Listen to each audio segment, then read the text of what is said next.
નમસ્કાર, news of Gandhinagar daily headlines today. PM Modi એક દિવસ માટે મહિલાઓને સોંપશે પોતાના social media accounts. Mann Ki બાતમાં મોટી જાહેરાત।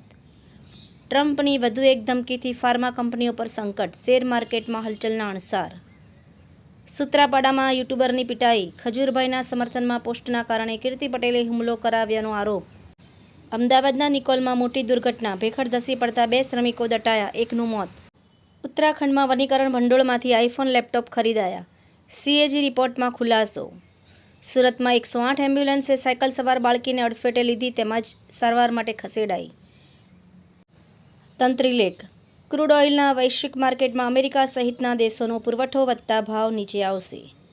સપ્તાહ દરમિયાન ચાંદીના વાયદાના ભાવમાં ₹1,880નો ઉછાળો।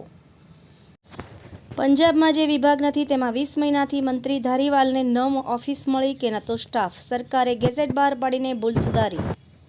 પેટ્રોલ, ડીઝલ અને ગેસના ભાવ ઘટશે, કેન્દ્રીય મંત્રી હરદીપસિંહ પુરીએ આપી મહત્વની જાણકારી। માતૃભાષા ગુજરાતી, વિકાસ, મહત્વ અને મમત્વ। એનઓજી સાહિત્ય સરિતા ગ્રુપ, વિષય માતૃભાષા દિવસ। એના ઉપર સર્જકોને ખૂબ જ સુંદર વિવિધ સ્વરચિત રચનાઓ।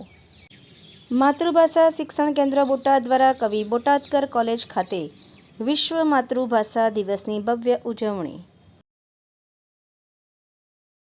શિવ ભક્તોની આતુરતાનો અંત, ઉમેદપુર ખંડુજી મહાદેવ ખાતે બુધવારે મહાશિવરાત્રિનો મેળો। ગણપત યુનિવર્સિટી મેનેજમેન્ટ ફેકલ્ટી દ્વારા બિઝનેસ ટેકનોલોજી અને સસ્ટેઇનેબિલિટી વિષયે 2 દિવસીય ઇન્ટરનેશનલ કોન્ફરન્સનું સફળ અને સાર્થક આયોજન સંપન્ન। અમદાવાદ ખાતે Garvi Gujarat global medical centre and hospital દ્વારા ફ્રી મેગા મેડિકલ સેરેમનીનું આયોજન કરાયું। શ્રી વિહળ ઇન્ટરનેશનલ વિદ્યાપીઠ દ્વારા આયોજિત વિજ્ઞાન દિવસ।